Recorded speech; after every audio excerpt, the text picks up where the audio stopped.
Hi, thanks again for attending this meeting. We're going to start today by looking at the S&P 500. You can see that we are holding at the 50-day moving average for the S&P. That is pretty positive. Um, we were hugging the 20-day exponential moving average, um, and it is basically turning into flat instead of going up.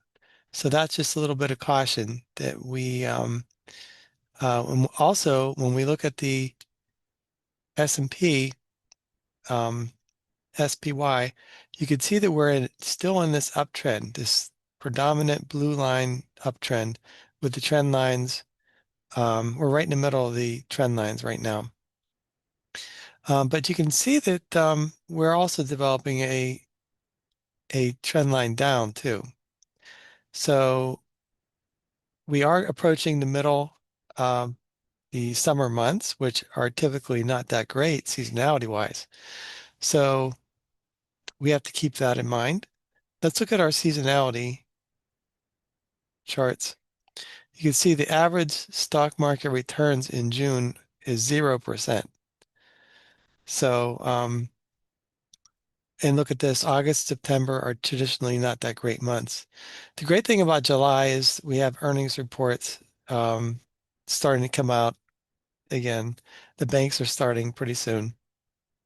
So that usually helps. And we have the 4th of July. People are usually happy around that time. So then we'll have a probably unperformance in the stock market. End of the year, we should have a end of the year rally. So we'll see if that happens again this year. Okay, let's take a look at our stochastics charts. These are the sectors. We're still in an uptrend for a good portion of our sectors that we're following.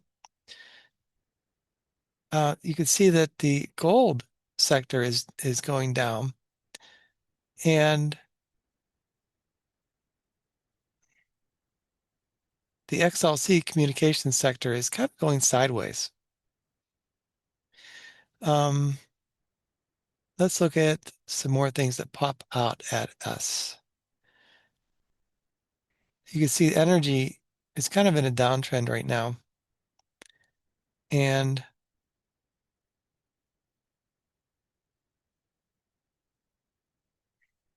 let's look at stochastics for stocks. You can see we have a lot of our stocks are in an uptrends. One thing you'll see in common, we see AT&T in a downtrend. A lot of the stocks that are in the downtrend are heavily indebted. Like AT&T is heavily indebted, and companies that are starting to take on debt. So let's look at some of the ones that are going down. That's this one here, Meta. They are financing their AI rollout, and they're kind of applying, they're using their cash flow to buy AI related infrastructure and build out. So that's scaring a lot of investors, and that's one reason why you see some downtrends here. Let's see another one. Microsoft. They're also mortgaging the future to buy AI data centers, and they're making a lot of deals for AI infrastructure, buying semiconductors, etc. So that's why we watch the debt levels on companies because it's um, not looked not looked upon very well by investing public. Let's look at some more stocks in a downtrend. You see,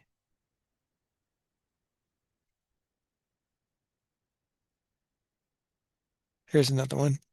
MasterCard. Um, I don't have really much to say about MasterCard, but the whole finance sector is down. So you have banks down, you have anything financial is out of favor right now. The demand for MasterCard and Visa is still pretty good, and they're still growing around 15, 20%. The sectors are out of favor. So let's look at, okay, that was a good lesson learned. So we have a majority of sectors that are in uptrends. Let's look at our talking points for today. Okay, we have one more big report before the end of earnings season. We have Micron reporting on Wednesday the 24th. And we'll go over Micron a little bit later. This sector, the semiconductor sector, is very volatile, and you got to keep your eye on the prize and look at their fair value and make sure that you watch that like a hawk. Let's look at other things that are going on. We have a July 4th holiday coming up very soon, next week, and usually the holiday, the stock market rallies around that time. So we expect good times before and after the 4th of July holiday. Then we come into August, September, not so great months. And what are things we have in mind? Okay, we had in June last week we had the Fed specify that their bias is raising rates, not reducing rates. That was the biggest thing we learned last week. And what that tells you about the stock market is we're in a downward bias because the stock market doesn't like raising interest rates. And if we do raise interest rates on a regular basis, the stock market is the implied movement is down because companies can't grow as fast if they have to borrow at a higher rate. Okay, let's go back into our talking points here. Okay, this earnings reports this week, very, very little, and we don't even know any of these companies. So that's great. This coming week, we have Micron coming out on Wednesday, FedEx on Thursday. FedEx will tell us a little bit about the consumer, how packages are flowing. That gives a good read on the economy. And FedEx is reporting on Tuesday. No, can't be both. FedEx Freight is on Friday. FedEx, the company, is on Tuesday. All right. Let's look at some of our statistics. S&P is down 1% from last week. Um, we're not gaining or losing momentum a whole lot.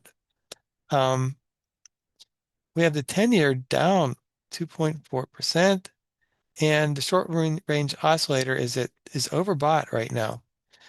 So we're basically we're basically unchanged from last week in our momentum. Let's look at our we're in June. That's not typically a good month for the stock market. We have the S&P continuing in an uptrend, and we are above most moving averages. You can see that we basically stopped at the 50-day moving average, and as long as we haven't violated these trend lines, the majority of stocks in the stock market are going to continue to go up. But we're watching right here this bottom end of this trend line and the 50-day moving average. So the S&P short range oscillator is 2.34. It's overbought, and it suggests that the stock market is overextended to the upside and due for a pullback. Okay. Okay, what is our formula for the current situation? It's either increasing interest rates or decreasing. Now we're favoring this scenario here. We have a Fed chief that says inflation is increasing, so we have to hike the rates. So we learned that we're not going to have interest rate cuts this year. Stock markets don't like interest rate hikes. So the stock market will most likely go down or have a bias to go down when it has a choice. Recession risks were very small, but that goes up whenever you hike interest rates. Um, so we'll cross that bridge when we come to it. Okay, look at the U.S. Treasury. That has been going up in yield for the 10-year. And the inverse correlation, the stock market has gone down. So that correlation is continuing. You can see the price of oil has dropped like a rock. It's down another 11% this month. This is all due to the supposed end of the war in Iraq. Um, we can see the DXY is up. Dollar index is up 2.5%. And you can see that as the price of gold goes down, as the dollar index goes up. So there's a one-to-one correlation there, inverse correlation. So a stronger US dollar tends to drive gold prices lower. Um, okay, so let's look at the fear and greed index. We're more fearful this week than we were the week before. And our translation is start looking for some good things to buy or don't sell. We have a bearish indicator in the individual investor survey. That is an indication for us to do the opposite. We want to be bullish at that time, and we want to start looking for things to buy. You can see that we have fear creeping into the market, and the VIX. You see, okay, and the VIX has been is hovering around 21 right now. We have fear in our emotional chart. We haven't had capitulation in like quite a while, but right now we have fear. And here's some things that we're worried about this week. The AI stock bubble bursting, perhaps CapEx increasing. Um, you saw the charts going down, or Microsoft and Meta, companies that are borrowing heavily, Oracle, to fund the AI data infrastructure. So this is becoming a big concern that the companies may not have their return on investment. We have Magnificent Seven stocks. They're underperforming the rest of the market, and this lack of AI confidence is making them go down. Okay, let's look at the valuations in the stock market are pretty high right now, and the PE ratio is 25. It traditionally trades at a PE around 16. So that's quite a bit below where we're at now. So we are trading at elevated rates right amounts right now. Um, you can see that energy is the best performing sector this year, and that was one of the worst last year. Um, you can see that relative valuations, energy financials are some of the worst um, valuations compared to history. And we also have IT, kind of a lower valuation also. So whenever I look at this chart, it gives me ideas of if I see companies in those sectors that are attractive, might want to put a position into that stock. All right. So you can see the energy sector is the best performing to date. We have IT sector, industrials, real estate, materials. So a good portion of this year to date is AI infrastructure build out. And that entails every one of these sectors. Energy sector, they power the AI story. IT, of course, and industrials, when you're building all these infrastructure, AI infrastructure build outs, um, that will explain that. You see. All right. So let's look at some of our best and worst performing stocks in the stock market. We have Axon Enterprise. They make body cameras for police, as an example of their offerings. Thomson Reuters, GE Healthcare. I don't see a theme in this top holdings. We have a lot of, we have a lot of companies that are conservative, that are paying dividends. Um, Telecom, we have Kraft Heinz, which is they pay a dividend and have their food company. Energy. Okay. So we have like a risk off right now. Um, Top decliners, SanDisk, Micron, Arm Holdings. These are the best performing sectors so far this year. And it's basically chips and semiconductors for the AI data infrastructure build up. So we're risk off in a major way today.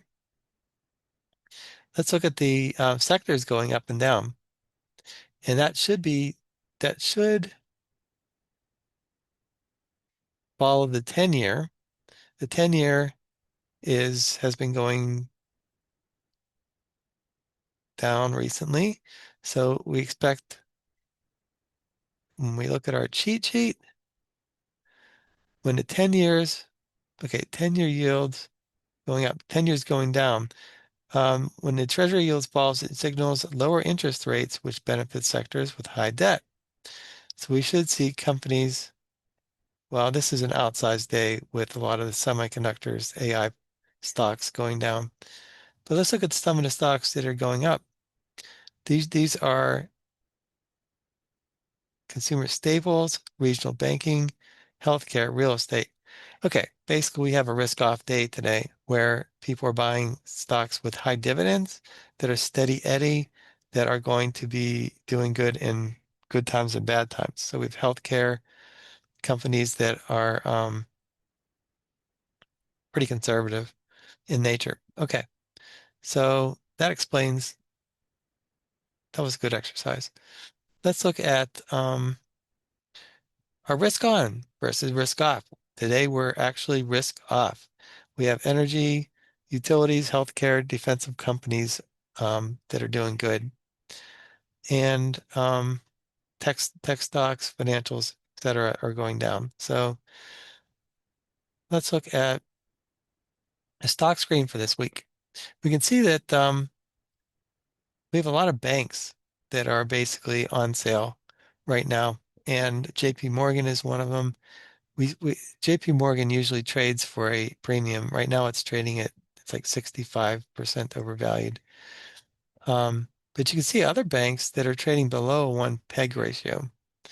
So those interest me in general because the sector of the finance sector is out of favor right now. You can see that this financials, they're trading at 38 percentile compared to history. So they're like 1/3 of the valuation they usually sell for. So that's why I start looking for stocks that add to my portfolio when energy, financials, these are out of favor. So the screen is kind of brought a lot of banks up, and we have JP Morgan, and look, we have ExxonMobil, which is another out of favor sector, and Chevron. Okay, so let's look at the SpaceX IPO chart from last week. Um, Whenever you buy an IPO, you don't have a history of the earnings. Um, Warren Buffett wouldn't necessarily want to buy an IPO.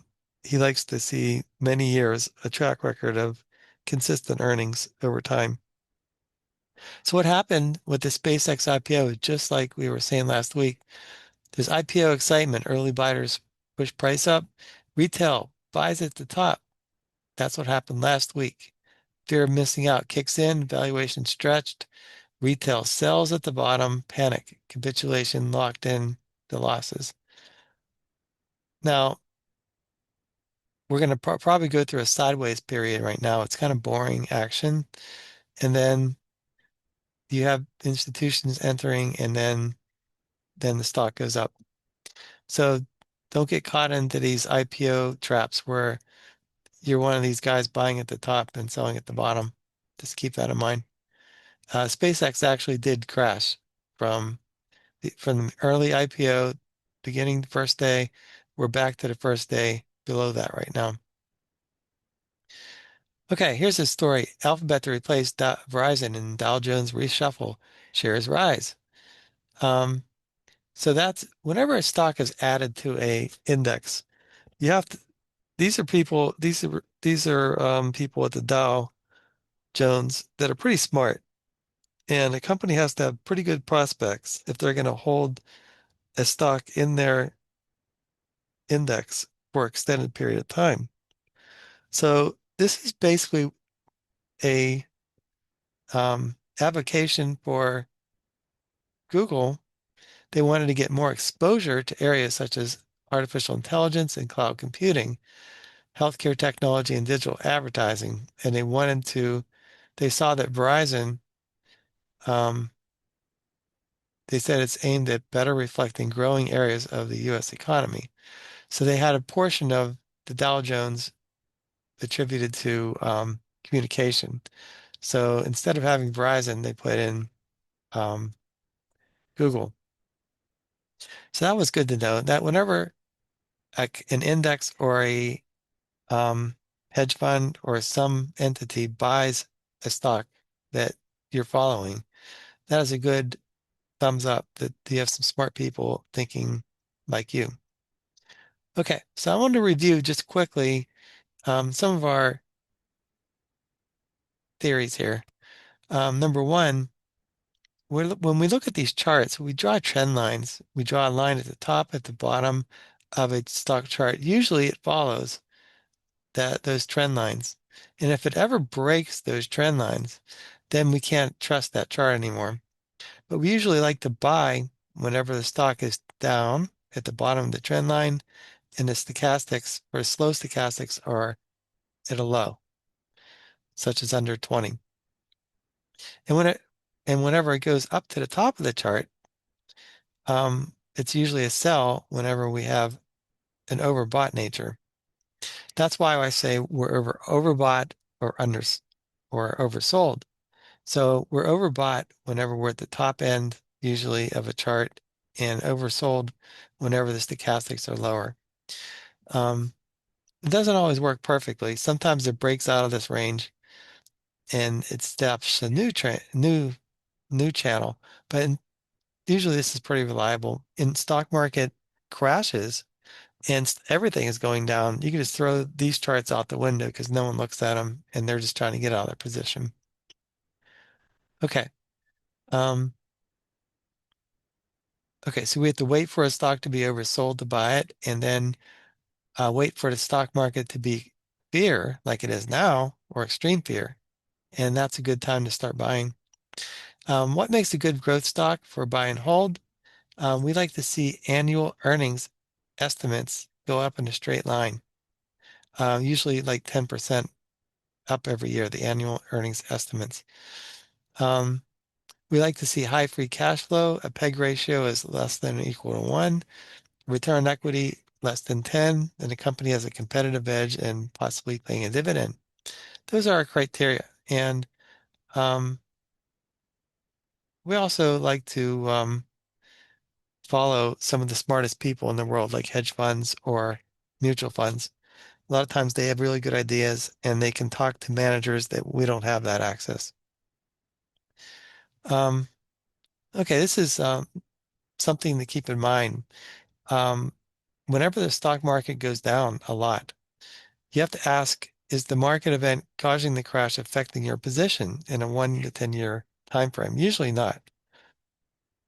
You have to look at the net asset values and the fair values of stocks. We always look at the fair values. Um, and I usually put more money into stocks that are undervalued. Um, whenever stocks go down, a lot of times the quality stocks go down to a PEG ratio of 1 or lower, that's a good time to start looking at a quality stock if it corrects quite a bit and it gets down to a PEG ratio of 1 or less. When there are crashes, 10 or 20% of the time, there is usually a recovery in a few months. So lately we had a buy the dip mentality in the stock market. And the stock market does not have a memory from one day to another. So when the stock goes down one day, we don't have everything starts from scratch the next day. So um, just keep that in mind. If you sell during a sell-off, you have to make three decisions right. When to sell, when do you get back in, and what do you replace the investment with something else? And you have to replace it with something better than what you have now. So those are pretty big decisions. If you do sell, you lose immediately 20% of your total gains to taxes because of um, depending on if it's a long-term capital gain or a short-term. So it's a pretty big decision to sell. So you have to make sure that you try to manage your portfolio where you have most of your portfolio where you're not selling and you're buying and holding. That's why it's important to buy and hold quality stocks. Um, Here's an article from Morningstar. They interviewed the guy running the fund of Contrafund. And this guy said, his name is Will Danhoff. Um, he asked, here's some highlights I got from this. At one point, you asked Warren Buffett for advice on how to run a huge amount of money. He said immediately, I have one good idea every 2 years, maybe. So when you have a good idea, you have to bet big. And Warren Buffett also said, you know, unlimited amount of swings as a baseball analogy. You can wait for your fat pitch, and they don't call balls and strikes in the stock market. So um, that's something good to keep in mind. So basically, Contrafund took his advice, and they used to have 800 names. Now we're down to like 350. So he's trying to make it more concentrated in buying the best stocks. Um, Here's something he said in his talk. We've been in these companies for many years, compounding growth and better management. So our new opportunities continue to grow and add value. So I would say, don't be afraid of a stock going up. Um, so it's hard to buy a stock that continues to go up because people will tell you, and all your friends will tell you, oh, it's due for a correction. But you have to look at the numbers, and you have you can't be afraid of the stock just because the stock is going up. All right. Well, I thought it'd be interesting to look at Contrafund, this what this Will Donoff is managing. If you look at the stock holdings from 2021, you can see that at least half of them are still being held. The ones that were taken away are CRM, Salesforce, Adobe. Both of these have been possibly displaced by AI. And what other? And United Healthcare and Netflix are gone too. Um, you- Netflix is kind of expensive right now, so maybe that's one of the reasons why it's out. And United Healthcare has a lot of challenges. A lot of these healthcare provider um, companies, it's just a little bit too hard to understand for me.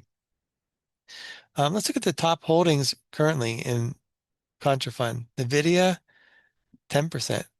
Meta, Amazon, Google, Berkshire, the other part of Google, uh, Microsoft, Apple, Broadcom, and Amphenol.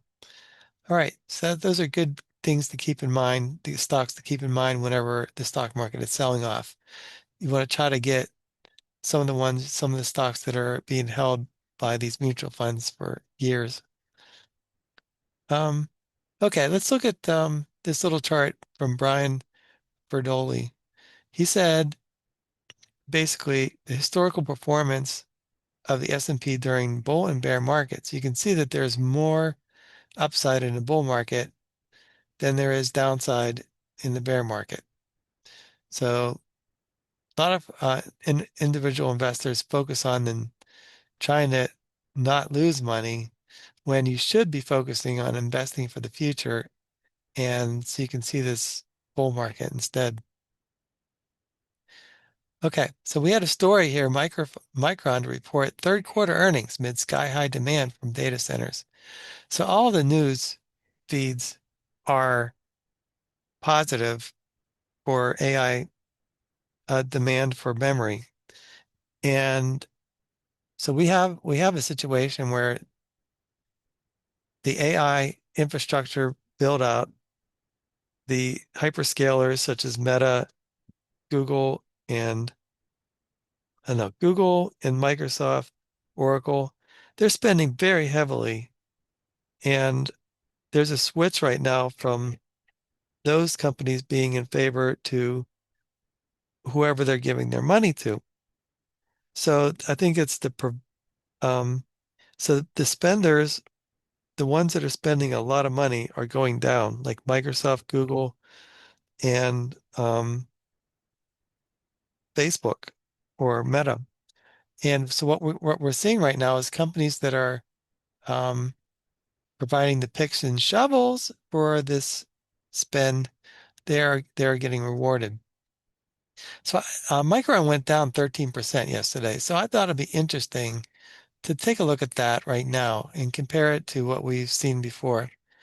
The forward PE for Micron is 9, which is pretty low. We have profit margins and operating margin about 4 times more than we want. Return on assets and return on equity are two or 3 times what we're looking for. And they have more cash than debt. So they have 4 billion in cash. So that is really good. If we look at our PEG ratio, 0.31, that's a good indication it's 1/3 the price it should be. So let's look at the chart for Micron. You can see that let's look at zoom in on this. Okay, you can see that we're in an uptrend, of course, but we're nearing kind of halfway between our trend lines. So we have a little bit more to go. We have earnings coming out on the 24th, Wednesday, the 24th. And one thing you'll keep in mind is Micron has ran up into these earnings. You can see right there, they ran up to the top of their trend line. But whenever you buy on the news, no, you buy on the rumor, sell on the news. So but that's happening again this time. We have a buy into the rumor that they're going to have good earnings. They're most likely going to report good earnings on Wednesday the 24th, and then you sell on the news. So that could take it back down to this bottom end of the trend line. And I thought it'd be interesting to go over. Um, hold on. Okay. Every once in a while, maybe once every 2 months or so, we have CFRA writing a note on Micron. They say they keep the buy in place and raise target price.